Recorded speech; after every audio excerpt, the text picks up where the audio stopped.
আওয়ামী লীগ সরকারের আমলে সামাজিক সুরক্ষা কর্মসূচির নামে লুটপাট হয়েছে, আর এ কারণে বঞ্চিত হয়েছে প্রকৃত সুবিধাভোগীরা। রাজধানীতে Centre for Policy Dialogue CPD আয়োজিত এক সংলাপে এমন কথা বলেছেন বক্তারা।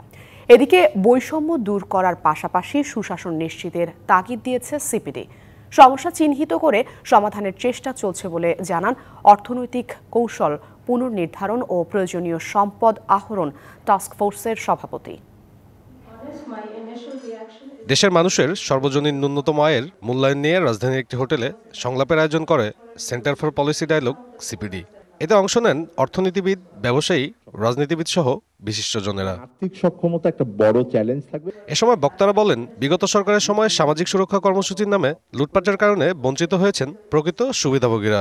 কর্মসংস্থান, সার্বজনীন শিক্ষা, সার্বজনীন স্বাস্থ্য এবং সকলের জন্য বাসস্থানের গ্যারান্টি, এইগুলো সরকারের অগ্রাধিকার কাজ। চুরি ডাকাতি বন্ধ করতে পারেন বাংলাদেশে মানি লন্ডারিং বন্ধ করা যায়, বাংলাদেশে কারাপশন বন্ধ করা যায়। সিপিডি বলছে, এখনই বৈষম্য দূর করার সময়। এজন্য দুর্নীতি দূর করার পাশাপাশি সুশাসন নিশ্চিত করতে হবে।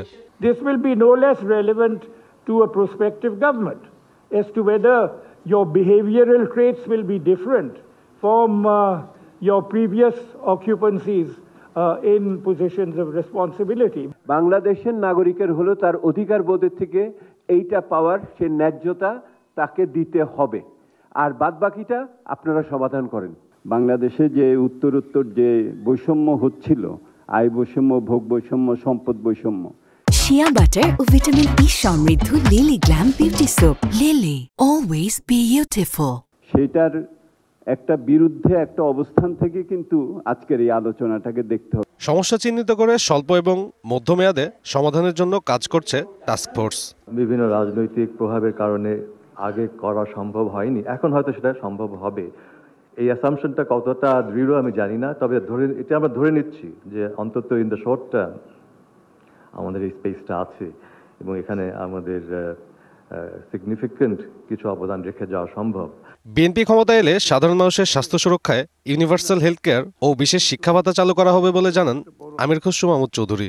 বিগত দিনের এত এক্সপ্লয়টেশন, এত কনসেন্ট্রেশন অফ ওয়েলথ এবং এত করাপশন, যেটা ইকোনমিকে ড্রেইন